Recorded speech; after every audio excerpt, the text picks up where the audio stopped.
China's Neo-Confucianism holds that the heavenly way, or tiandao, is ubiquitous, with mankind hinging upon heaven and earth. How has this spiritual form of humanism percolated through China's digital transformation and shaped its new development concept?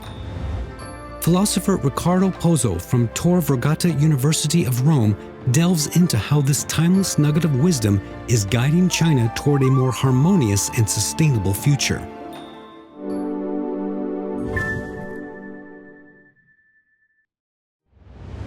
Hello and welcome to China Talk. My name is Ricardo Pozzo. I'm a philosopher teaching at Tor Vergata University of Rome. My area of research is Neo-Confucianism. Today, I would like to share with you the humanistic legacy of Chinese philosophy and its significance in today's fast-changing world. According to the Song Dynasty Neo-Confucian philosopher Zhang Zai, the whole world is permeated by energy, qi, which manifests itself in three forms: heaven, tian, the earth, ti, and the human being, zhen. An ideal way of living for a Confucian follower is to achieve the unity between man and nature, achieving a state of harmony, he, or in Chinese, tianzhen he yi, the unity of the human being and the heavens.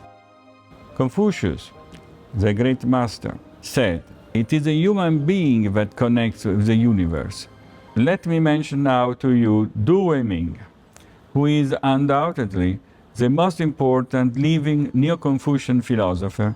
Professor Du has noted that the meaning of this statement by Confucius is quite different from the Greek idea that a human being is a measure of all things and that he, she, has the power to change the natural course of action.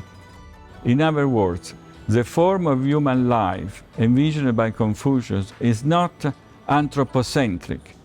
Rather, it is anthropocosmic, in the sense that there is implicit mutually constant communication and dynamic interaction between the human world and the cosmic order.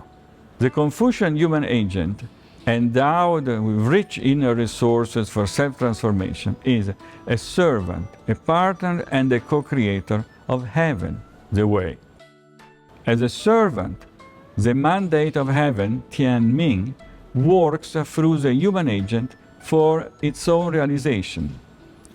As a partner, the human agent, by self-cultivation, transmits the culture wanted for by heaven. Confucius famously said, "At 40 I had no more doubts, and at 50 I knew the mandate of heaven." Finally, as a co-creator, the human agent joins heaven in a collaborative enterprise to bring the completion to the cosmic process. The human agent obeys the rules and innovates within the limits of the universe. This is what defines the spiritual humanism in the Chinese tradition. 2 decades ago, China's rapid industrialization registered fast economic growth, but at the cost of the environment. Since then, China has realized that things have to change. The old wisdom of unity between the human being and nature prevails, and sustainable development has become the mantra in China's new growth strategy. Today, China is setting up a national park system aiming to conserve 10% of the country's landmass by 2035. With a human being following the ways of nature, harmony is to be achieved. In an anthropocosmic Tiandi, harmony is achieved when the human being takes care of the earth. This is the green transition, Lütze Fajan, in spiritual humanism. As a philosopher, I focus on people's thoughts and ideas, on the intangible sphere of things. One of my key areas of studies is the rapid progress of artificial intelligence, which is causing much preoccupation. A lot of debates are going on. Should artificial intelligence be regulated? To what extent should man empower artificial intelligence? Is it too late to rein in its research? Will machine intelligence eventually achieve the same level as human intelligence and eventually surpass us? How about deepfakes? However, my Chinese colleagues in general seem not as disturbed as we Europeans are.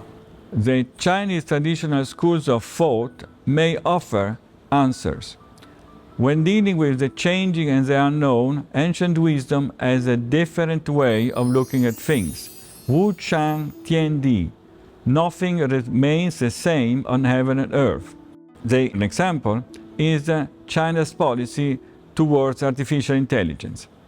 Chinese ought to implement it in a healthy and sustainable way. This is the digital transition.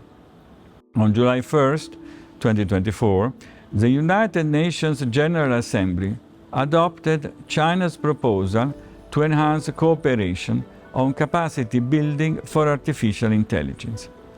Tackling the challenges caused by artificial intelligence ought to be a common endeavor of humanity.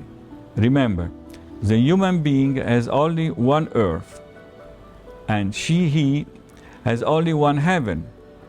Hence, the human being has only one intelligence. Zhengzi, a Confucian philosopher, said, "I reflect on myself 3 times a day so as to connect where I erred and uphold the deeds that I conducted correctly."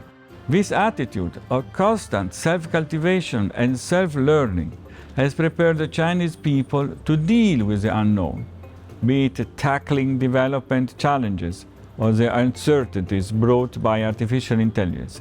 Chinese people will brace the challenge and learn as they tackle it. This way of thinking runs through Chinese people's social, economic, and political life. When you know about these ways of thinking, you can have a better understanding of the Chinese civilization.